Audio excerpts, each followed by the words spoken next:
सर्वत्र विराजमान परमात्मा स्वरूप विश्ववंदनीय 20वीं सदी के महान संत प्रातः स्मरणीय अनंत श्री विभूषित परम पूज्यपाद आराध्य देव मोक्षदाता सद्गुरु महर्षि में ही परमहंस जी महाराज के त्रैलोक पावन युगल चरण कमलों में मैं अनंत अनंत बार नमन निवेदित करता हूँ। तमाम भक्तों के दिलों में राज करने वाले सद्गुरु महर्षि में ही परमहंस जी महाराज के परम पावन हृदय कृपा के सागर पवित्र हृदय राजहंस महर्षि साई स्वामी जी महाराज के चरण कमलों को भी वंदन करता हूँ। आदरणीय शेखर बाबू के घर पर आयोजित इस सत्संग में पधारे हुए तमाम धर्म प्रेमी सज्जनों, भक्तिमती माताओं, धर्मशिला देवी स्वरूपा सती साध्वी बहनों, सभी जवान दोस्तों, छोटे छोटे बच्चों, सब लोगों को नमन करता हूँ और सब लोगों से निवेदन करता हूँ कि आप लोग उच्च स्वर में गुरु महाराज की जय घोष करने की कृपा करें। श्री सद्गुरु महाराज की जय।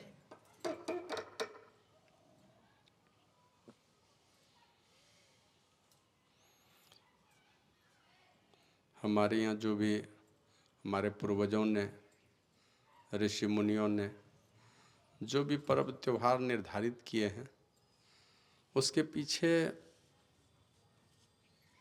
आध्यात्मिक कारण तो है ही, और वो आध्यात्मिक कारण पूर्ण रूप से वैज्ञानिक भी है।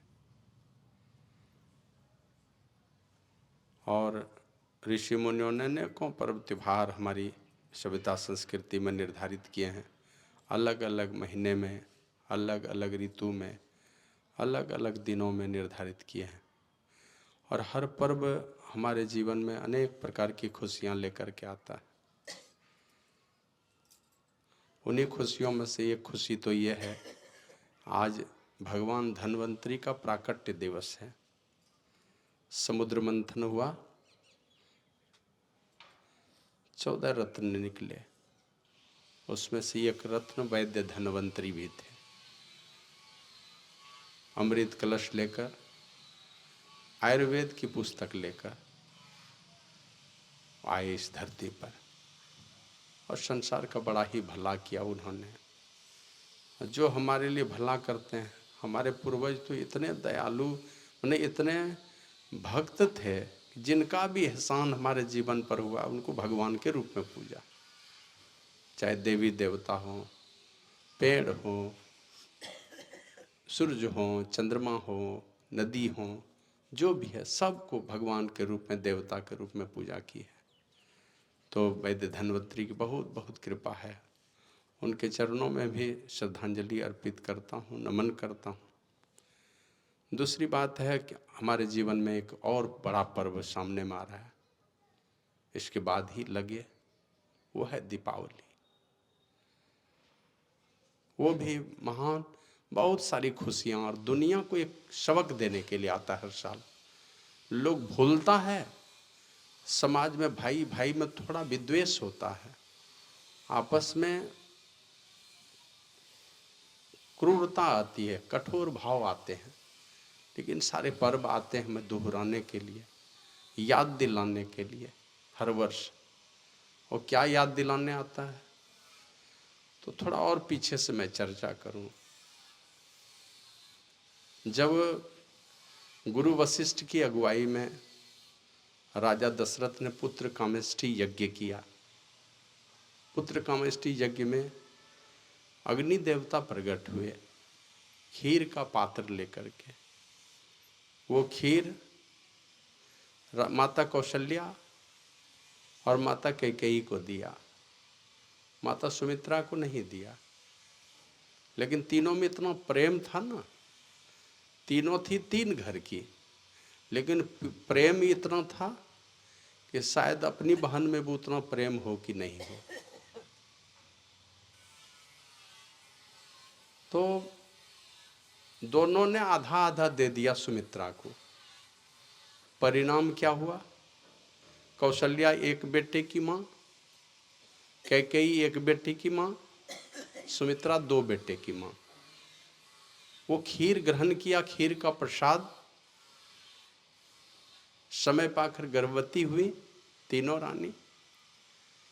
आप लोग जानते होंगे माता अरुंधति को, गुरु वशिष्ठ की धर्मपत्नी, अत्यंत ही धर्मपरायणा। वैसी माता तो बहुत कम इस धरती पर आई हैं। बड़ा ही दयावान, बड़ी ही धर्मनिष्ठा और पति के अनुकूल आचरण करने वाली, पति के आदेश और उपदेश के घेरे में रहने वाली माता अरुंधति को पता चला कि तीनों रानी गर्भवती हुई, तो वो आ गई राजा दशरथ के दरबार में। तो सबसे पहले माता अरुंधति जाती है माता कैकेयी के पास और कैकेयी को पूछता है कि बेटी बताओ कैसा लगता है तुमको, कुछ बताओ, तुम्हारे मन में कुछ कोई बात अगर किसी तरह की उठती है तो बताओ, क्या बात उठती है तुम्हारे मन में। तो कहा कि माँ मुझसे मत पूछो। कहा क्यों? कि मैं बोल, सुमित्रा से पहले पूछा तो उसने कहा हम तीनों में तो सबसे ज़्यादा बोलने वाली कैकेयी ही है, उसी से पूछ लो। कौशल्या से पूछा तो वो भी कहती है हम तीनों बहन में तो वही सबसे ज़्यादा बोलने वाली है, उसी से पूछ लो जाके कैसा लगता है, क्या सोचती है, उनसे पूछ लो। तो माता कैकेयी के पास जाकर के माता अरुंधति पूछती है बेटी ये बताओ मैं तुम्हारे मन में क्या क्या चल रहा है, अभी क्या गुजर रहा है, कैसा क्या अनुभव होता है तुमको। तो लजाते शर्माते वो क्या कहती है, माँ मेरे मन में यही चल रहा है कि मैं ये जो बाल हैं ना हमारे, इसमें बड़ का दूध लगा लूँ। कि वो क्यों? कि जटा बन जाए और कि मैं जंगल में चली जाऊं तपस्या करने के लिए। यही मेरे मन में उठ रहा है कि मैं बड़ का दूध अपने बालों में लगा करके जटा बना लूं और जंगल में चली जाऊं। ये घर द्वार कुछ नहीं सुहाता है मुझे। तो माता अरुंधति कहती है अगर इस तरह के भाव तुम्हारे मन में पैदा हो रहे हैं कि मैं जंगल चली जाऊं, साध्वी बन जाऊं, जोगिनी बन जाऊं, ये घर बार राज दरबार कुछ भी नहीं सुहाता है, इसका मतलब है कि तुम्हारे गर्भ में कोई त्यागी बैरागी पुरुष आ रहा है। ये माता अरुंधति ने कहा। तो फिर सुमित्रा को जाकर के पूछा बेटी तुम्हारे मन में क्या चल रहा है। वो भी नहीं बोलना चाहती, फिर लजाते शर्माते वो भी कहती है माता मुझे तो बस यही लगता है कि मैं दिन रात माता कौशल्या की सेवा में रहूं या माता कैकेयी की सेवा में, दोनों बहन की सेवा में ही मेरा जीवन गुजर जाए। मेरे मन में यही भाव पैदा हो रहा है, इसी तरह का लगता है। का तब तो तुम्हारे कोख में कोई भक्त बालक आ रहा है, कोई भक्त बालक आ रहा है। ऐसा जब मन कर रहा है कि मैं अपनी बड़ी बहन और छोटी बहन दोनों, इन दोनों की सेवा में लगी रहूं, सारा जीवन मेरा गुजर जाए। अब बहन नहीं है, गोतनी है, और कह रही इनकी सेवा मेरा जीवन गुजर जाए, यही मेरे मन में भाव उठ रही। कहा तब तो निश्चित रूप से तुम्हारे कोख में कोई सेवा करने वाला भक्त बालक आ रहा है, जो उनकी भक्ति से सारी दुनिया प्रभावित होगी। अब माता कौशल्या से जाके पूछा बहन ये बेटी तुम बताओ तुम्हारे मन में क्या चल रहा है।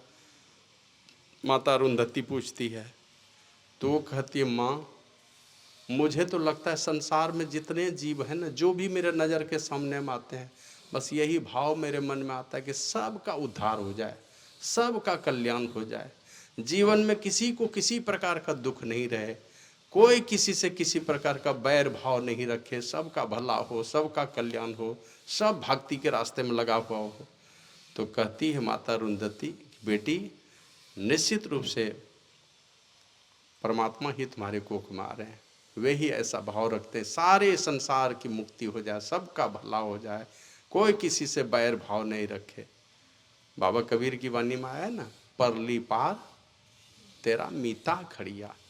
मीता मन मित्र, वो देहाती भाषा में हम लोग मित्र को कहते हैं ये मेरा कि हल मीता नहीं पूछते हैं, मीता का मन मित्र होता है।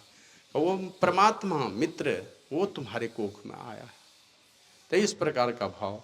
और परिणाम भी माता अरुंधति ने उनके मन की भावना से समझ लिया कि किनके कोख से क्या आने वाला है।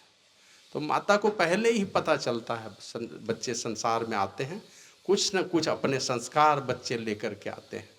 माता को पहले ही पता चल जाता है, उनके मन की भावना बतलाने लगती है।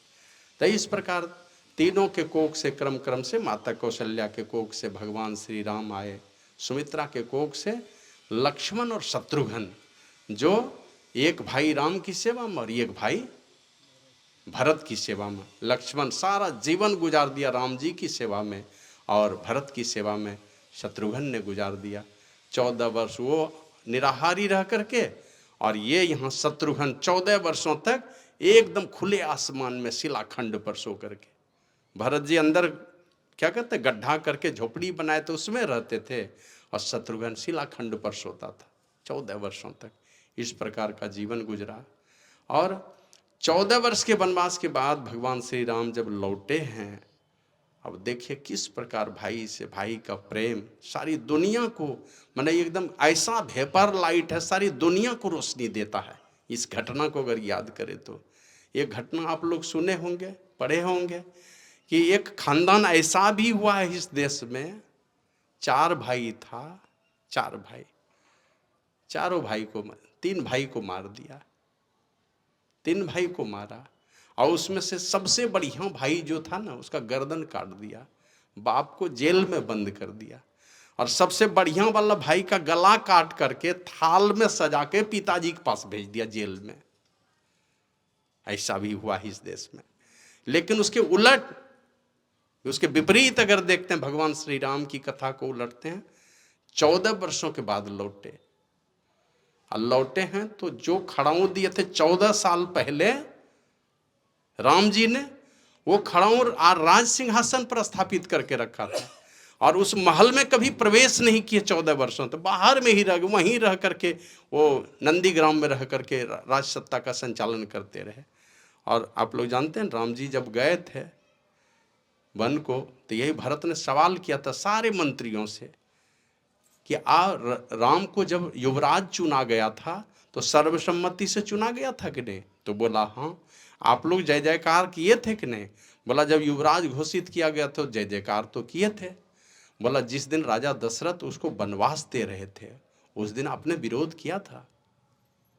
जब सर्वसम्मति से युवराज चुना गया तो फिर उसको वनवास देने की इनकी औकात हो गई, विरोध आपने क्यों नहीं किया? इसका मतलब राजा कुछ भी मनमानी करेगा तो आप विरोध नहीं करेंगे, कुछ भी गलत सही निर्णय लेगा कुछ नहीं करेंगे आप। तो इस प्रकार का बहुत सारा सवाल किया था। और वो भाई 14 वर्षों के बाद लौट करके जब आया है, वही खड़ाऊ लेकर के द्वार पर खड़े हैं कि स्वागत के लिए। अब सोचिए कि कैसी होगी इंतजार की घड़ी। भाई गया है वन में, तो भाई की अनुपस्थिति में ब्रह्मचर्य व्रत लेकर के इनको कोई सजा नहीं मिली, इनको कोई वनवास भी नहीं मिला है। और भैया को भेज दिया वन में, तो अपनी माँ को क्या क्या नहीं कह दिया। जबकि दुनिया के सारे रिश्ते नाते टूट सकते हैं, माँ के साथ रिश्ता बहुत मुश्किल है टूटना। लेकिन उस माँ के साथ भी भरत ने 14 वर्षों तक ऐसा रिश्ता तोड़ करके रखा, माँ नहीं कहा, उसको माँ कह करके कभी नहीं पुकारा भरत ने अपनी माता कैकेयी को। और ये तो भगवान श्री राम इतने दयालु थे कि आवाहन किया था अपने पिताजी को, आवाहन करके बुलाया कि महात्मन आप प्रकट होइए। राजा दशरथ प्रकट होकर के स्वर्ग से लौटे, तब वही कहा, रो रो करके कहते हैं कि पिताजी ये महात्मन वो पुत्र भला कैसे खुश रह सकता है जिसकी माँ ही शापित हो, माँ को शाप मिला हो, वो बेटा कैसे खुश रह सकता है? इसलिए आप अपना शाप वापस कर लीजिए। आप जो परित्याग कर दिए हैं उनको अपने क्या कहते हैं आत्मा की हृदय की गहराई से आपने उसका परित्याग कर दिया, दिल से परित्याग कर दिया। आप अपना वचन वापस ले लीजिए और मेरी माता को अपने शाप से मुक्त कर दीजिए। ये भी करवाया। लेकिन भरत जी ने बड़ी माने कठोरता से माँ के साथ व्यवहार किया है। और वो भरत जो खड़ाऊ लेकर के वन से लौटे थे, वो राज सिंहासन पर स्थापित किए हुए थे और कह करके आए थे, भैया 14वां वर्ष जिस दिन पूरा होगा उसके दूसरे दिन अगर आपके कदम आपके चरण अयोध्या में नहीं पड़े एक भी दिन विलंब करेंगे तो आप मेरी जलती हुई लाश देखेंगे, जलती हुई चिता देखेंगे आप। और यही कसम देकर के आया था अपने बड़े भाई को। ठीक दूसरे ही दिन भगवान श्री राम पहुंचते हैं। तो ये एक वो भाई जो अपने 3 भाई को मरवाया, सबसे बढ़िया भक्त जो भक्त भाई था, वो उसको गला काट करके अपने पिताजी के थाल में सजा करके पिताजी के पास भेज दिया था जेल में। हाँ,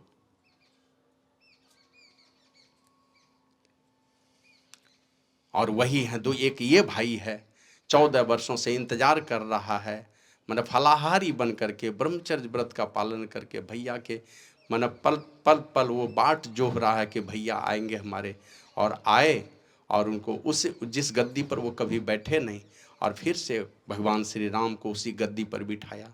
14 वर्षों से इंतजार करते रहे और इसी खुशी में पूरी अयोध्या को सजाया गया था। और पूरी अयोध्या को सजा करके और उन चीज़ों को याद करने के लिए, भाई से भाई से भाई से भाई के प्रेम को याद करने के लिए दुनिया के तमाम भक्त लोग ये दीपों का त्यौहार दीपावली मनाते हैं। आज ये भगवान धन्वंतरी का प्राकट्य दिवस है, इसी को धनतेरस के रूप में ऐसे थोड़ी विकृति हमारे यहाँ आई है कि लोग क्या क्या सोना चांदी कांसा पीतल बहुत चीज़ खरीदने के लिए जाते हैं। मूल में है जो वैद्य धन्वंतरी स्वर्ण क्या कहते हैं, अमृत कलश लेकर के आए, आयुर्वेद को लेकर के इस संसार में आए। और ये भी जाते जाते यही कहा गया, अंतिम एक दिन वो भी आया कि वो भी दुनिया से चले गए, ये भी सीख दे करके गए। तो मूल में जो ज्ञान की बात है उन बातों की चर्चा होनी चाहिए। बेटा, जिस पोते के जन्मोत्सव पर ये सत्संग का आयोजन हुआ है, उस पोते के अंदर में भी अच्छे संस्कार जगें, महापुरुषों की कृपा हो, महापुरुषों का आशीर्वाद मिले, तो निश्चित रूप से आया है संतवानी में, जा की कृपा पंगु गिरी लंघ है, अंध चले सिर छत्र धराई। उनकी कृपा हो जाए, पंगु मन लंगड़ा आदमी भी गिरी लंघ है, पहाड़ को लांघ सकता है, और अंधा आदमी भी छतरी लेकर के चल सकता है। कुछ भी, कोई भी असंभव बात संभव हो जाएगा। इसलिए बाबा कबीर कहते भी हैं, 3 लोक 9 खंड में गुरु ते बड़ा न कोय, करता करे ना करी सके, गुरु करे सो होए। परमात्मा चाहेंगे तो आप वो भी नहीं बदल सकते, क्योंकि हमारा और आपका कर्म ही उस प्रकार का रहा है, हमारा आपका कर्म ही रुलाता है हमको। तो वो परमात्मा भी बदलेंगे नहीं, कौन बदलेगा? हमने अगर गलती भी की है, उस गलती को कौन बदलने का सामर्थ्य रखता है? तो जब परमात्मा गुरु रूप में इस संसार में आते हैं, बस वो कह दिए तो कह दिए, कोई भी चैलेंज उसके लिए बर्दाश्त, कोई भी चैलेंज स्वीकार कर लेगा। ये परमात्मा जब संत रूप में इस संसार में आते हैं, कोई भी चैलेंज, किसी भी प्रकार की विकट से विकट परिस्थितियों को टालने का सामर्थ्य उनके अंदर में है। एक बार की घटना पढ़ रहे थे, ये क्या है इधर, कौन तीर्थ है, तारापीठ। तारापीठ से वहाँ के कुछ जो बड़े क्या कहते हैं अवघड़पंथी महात्मा थे, वो चैलेंज किए। ये सुनने में आया है कि महिदास बड़ा महात्मा है, बंगाल में हूँ, जब बिहार में कोई संत है तो मैं चैलेंज देता हूँ, कोई आकर के यहाँ उपदेश करके दिखा दे। यही चैलेंज किया, यहाँ कोई आकर के करे। तो गुरु महाराज बोले ठीक है, मौका मिलेगा, परमात्मा की कृपा होगी तो मैं जरूर आऊँगा। और समय पा करके गए भी वहाँ पर, तारापीठ चले गए। और वहाँ पर वचन करना जब शुरू किए ना, तो सारे अवघड़पंथी महात्मा, कोई काली का नाम लेके, कोई दुर्गा का नाम लेके, कोई देवी का नाम लेकर के, जिसकी उपासना करते तो उन्हीं का नाम लेकर के तीर चलाना शुरू किया गुरु महाराज के ऊपर। अब वो जिनका नाम लेकर के तीर चलाते थे, वही देवी माँ आकर के गुरु महाराज का रक्षा करती थी, वही तीर रोकती थी। कोई काली का नाम लेकर के अगर तीर चलाते हैं तो गुरु महाराज की रक्षा वही काली माँ ही आकर के सामने में आकर के खड़ी होकर करती थी।